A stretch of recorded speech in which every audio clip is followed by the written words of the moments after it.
Hi, my name is Rani Prasad. I've been a teacher 4 years and I teach at Papatoetoe High School. I teach mathematics and I've recently been appointed as assistant head of mathematics. It was my connections back at school, so when I came to New Zealand I was at the school and I had a really good teacher, Gavin, and he sort of guided me along the way. I'm from Fiji originally.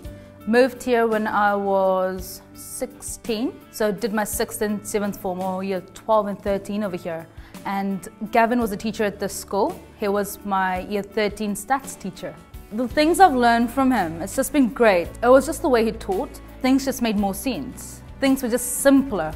It's more practical, so the kids get more engaged with the work you do with them instead of sitting there and working from a book.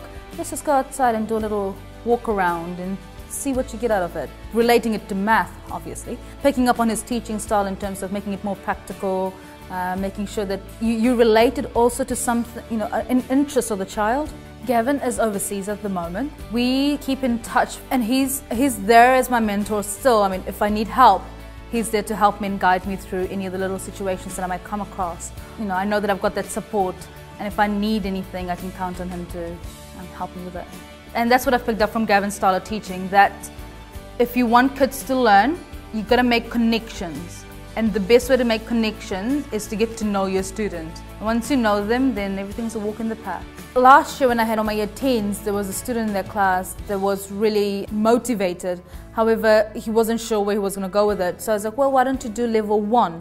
Because he was bright, but he just needed the coaching. So I told him, look, don't worry, come and see me outside of classes. I'll help you and I'll coach you through it. He did the exams, his results came in, he came in to see me and said, wow, miss, I'm going to be in level 2. So he skipped an entire grade. So, that gives you a little sense of achievement, like, yes, I've helped someone. So it's just knowing that you've made that little difference to the class or to a student or two. A lot of people might think teaching is boring, but it's fun. You get to see kids, you get to have them for a year, you get to part or give them a little bit of your knowledge that you've got. But it's just the feeling that you would get, the satisfaction feeling, yes, I've managed to achieve something today. Out of an entire year, if one student comes up to you and says, miss, I've got really good grades, I've been doing so well. It's just that, you go home satisfied, yep, I've done my job for the day.